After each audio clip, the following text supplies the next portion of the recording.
This is CHUO 89.1 FM, giving you LoudHer every Friday from 3 to 4 p.m. It is time for local love letter, and we are so lucky to be sharing time and virtual space to show some love to these talented local artists. Speaking Vibrations is created and performed by Carmelle, Cachero, Joanne Bryant, King Kimbit, and Jordan Samonas, and directed by Jacqui Toit. Accessible, multidisciplinary performance work featuring ASL song poetry, spoken word and rhythm tap, and contemporary dance. In an in-person capacity, they use creative, vibro-tactile, haptic technologies using things like a vibrating vest or seats to really enable deaf audience members to experience sound as feeling and vibration. The performance is interpreted for deaf audience members and is a work that makes accessible the experience of live art for both deaf and hearing audience members. Joanne Anita Bryan is an Ottawa-based artist experiencing life through intersections of being Black, deaf, queer, and woman. Her artistry includes American Sign Language, storytelling, and performance. Carmelle Cachero has been involved in the performing arts her entire life and grew up in the world of dance, music, and theater. While living on Canada's West Coast, she performed with the Vancouver Tap Dance Society, later moving on to dance with the Urban Tap Squad under the artistic leadership of Jennifer Bishop. Jordan Samonas works as a performer, choreographer, and producer of live music,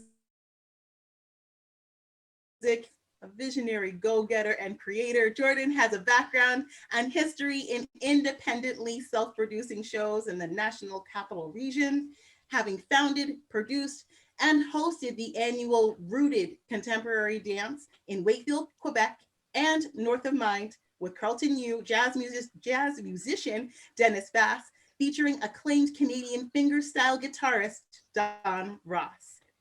I also want to show some love to ASL interpreter Marianne Kelly for being with us today, and I just welcome every single one of you to LoudHer. So great to have you. Thank you for being here.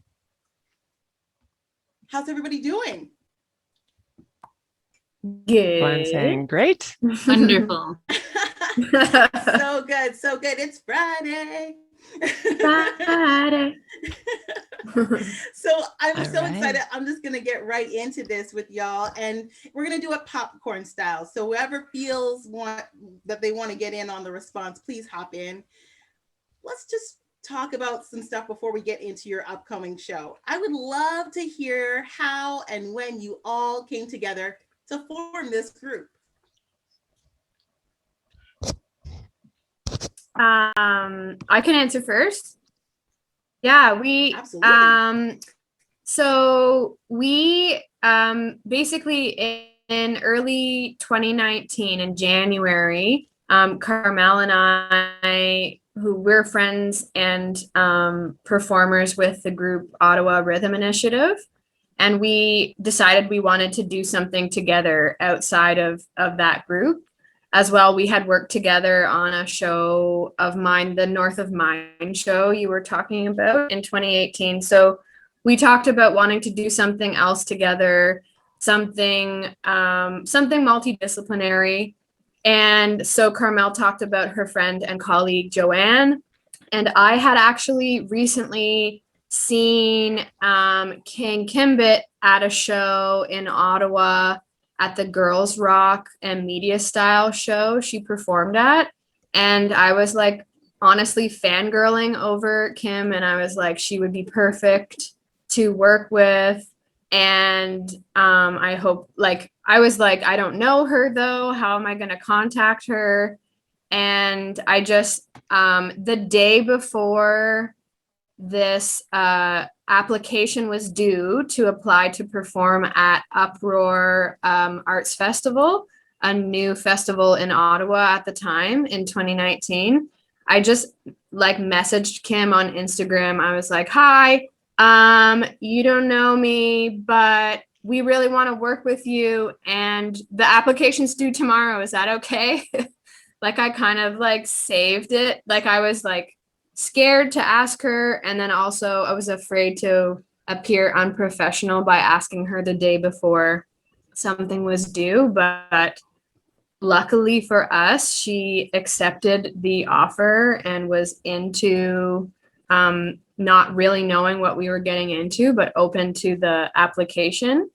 And then we got accepted to present this work. But I think the four of us hadn't even quite met yet exactly, or even knew exactly what we were doing. We just sort of, you know, picked each other through knowing through the community, and then by having seen Kim perform.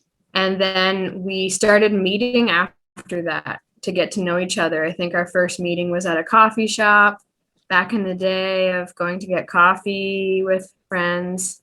And yeah, and then it kind of took off from there, right? Amazing. Yeah. And yeah, so that's what a lot of us do. We just slide in her DMs and just say, can right? Totally amazing. So when it comes to your connection, it's beyond the artistry. It kind of translates when people watch you perform. So that whole piece of connecting outside of the space was pretty integral to your development, would you say? Oh, definitely. I mean, we all have different relationships outside of the group, and like Jordan had mentioned, she does the contemporary dance in this production, but we tap dance together. And so, and then I work with Joanne. We actually do a lot of interpreting for theater around Ottawa and out in Montreal. Even we do some stuff, and so we know each other from the interpreting world, and that's how we got connected. So it's neat how it's kind of all meshed together, and it's evolved into this great thing. Yes, great thing indeed. Great chemistry for sure. So with your performance design, it's really crafted with this intent that shows are, like I said, normally in person, back when times were good. Not that they're bad now, they're different now. So I just want to know, how have you been relying on technology to meet the needs of accessibility while so many of us are connecting virtually right now? How have you made that shift?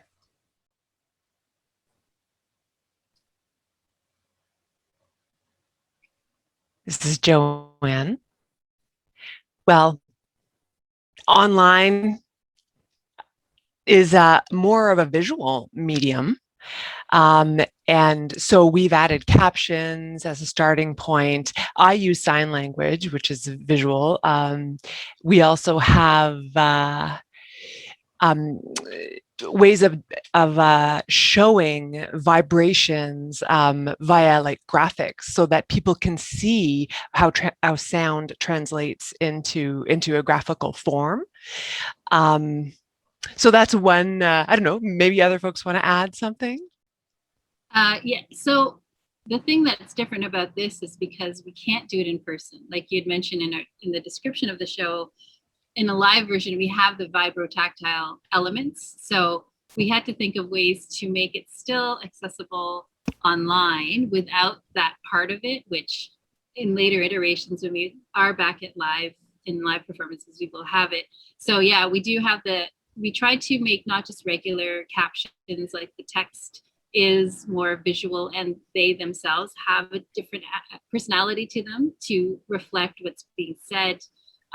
And yeah, so it's just the captions and then making it visual with the text. But I also created a transcript to put with so it's posted with the video that's timestamped, that has visual descriptions for anyone who might be low vision that might be wanting to access it. So there's visual descriptions of every scene, and also a sound description. So if a deaf audience member wants just a little bit more on a description of what the sound is like. So instead of just saying, oh, they could see me dancing, but just, tap dancing on wood. Like it's just an added quality, like just so it describes all that. And then it also has the text. So if someone is using screen readers, they can still access the text that's actually being sung, spoken, or signed with the captions on the screen. So so many touches, so much attention to detail. It's really a thoughtful production. And like I mentioned before, there are so many elements. There's the tap dancing, there's the contemporary, there's the spoken word, the poetry. You know, creating inclusive spaces for everyone to experience live art is truly wonderful. So to get all of that in a show is already incredible, but not always equitable to produce though.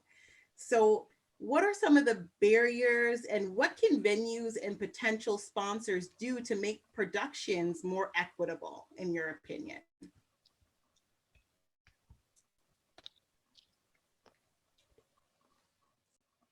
Do you want me to? Well, I think the biggest thing with any production is to make these considerations at the beginning. Too often we hear about people after the fact, or they think about, oh, we need to have interpreters. Oh, we should have this caption and this rush to get things done.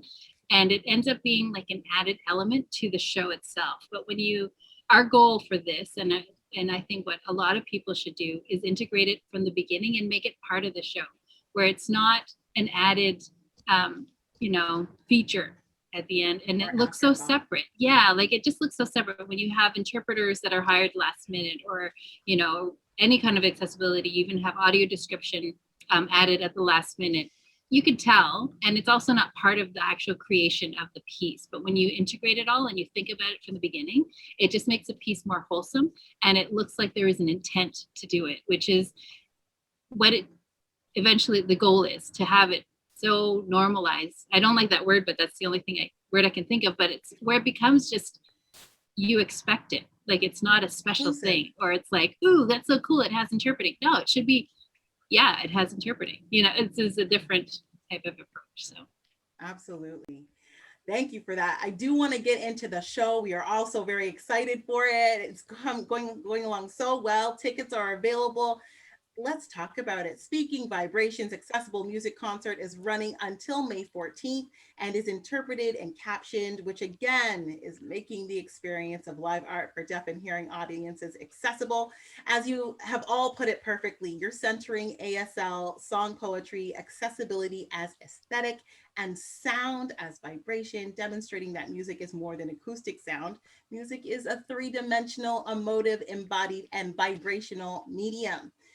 Tell us, who do you want to connect with your artistry? Tickets are going out. Who do you want to get involved?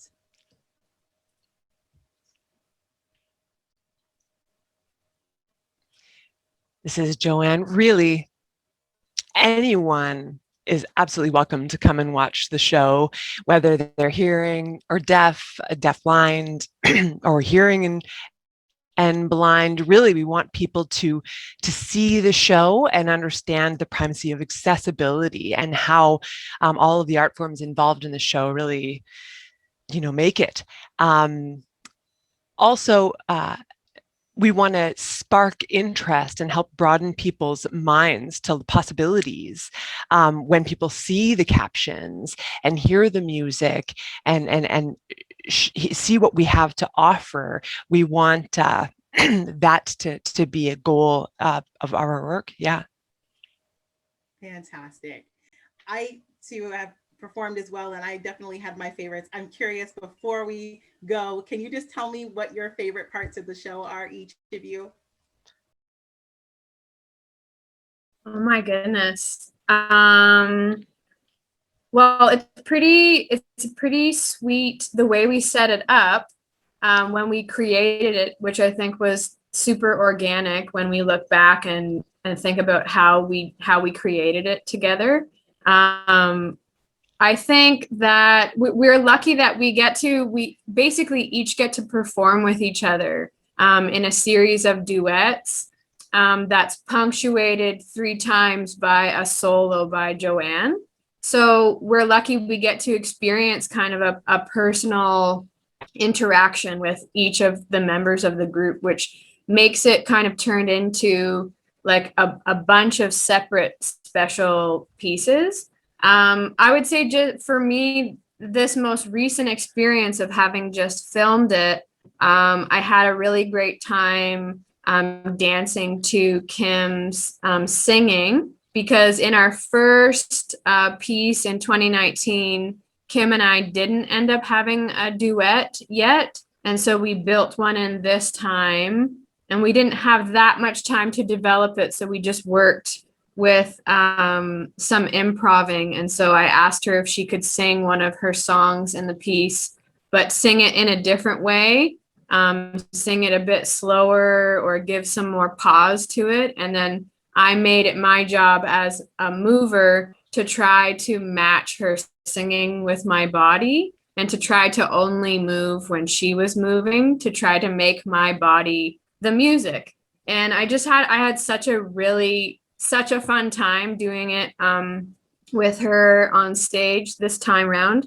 And there were a few times where her voice is ridiculous. It's so amazing and soulful, and it just like moved me and gave me this like stanky face at certain points that you'll maybe see in the video. Like, she moved me, and it was just I would say this time round, that was one of my favorite experiences. Yeah.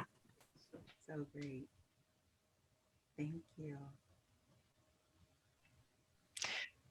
Joanne, do you want to answer? And Joanne saying, no, please, Carmelle, go ahead. I would say kind of along the same lines, because I work with Joanne outside doing interpreting, and then I tap dance with Jordan. Well, I did a duet with Jordan. That actually we didn't do last time as well.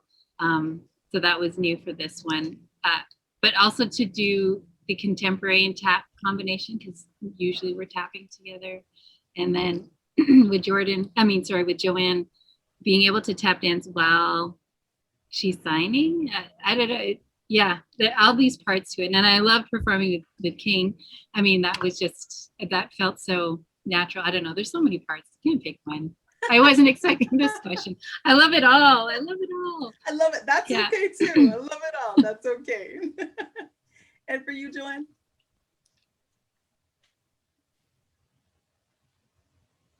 Well, I love that we've just looking at it from the beginning, from Uproar, the show, well, just before that, seeing from the beginning the generation of ideas and the discussion, and at the same time spending time getting to know each other over time and, developing relationships. And how the artistic story integrated using all of our mediums, sign language, and all of our art influenced each other into generating new ideas. Like Carmelle's tap dancing makes me think about when I was younger, and I took a tap dance class myself, and it just made me reminisce about those days. And then when COVID-19 hit, we decided to continue through it with the hope that we could still show our artistry at some point in the future. And it gave us energy. It prevented us from kind of like descending into complacency. Like, our energy was there, and that continued, and our partnership remained strong. And I guess that's my favorite part. Amazing. There's so much goodness from this show. Please, how can we get our tickets? Everybody's looking to get on their computers to get it. So how do we get our tickets?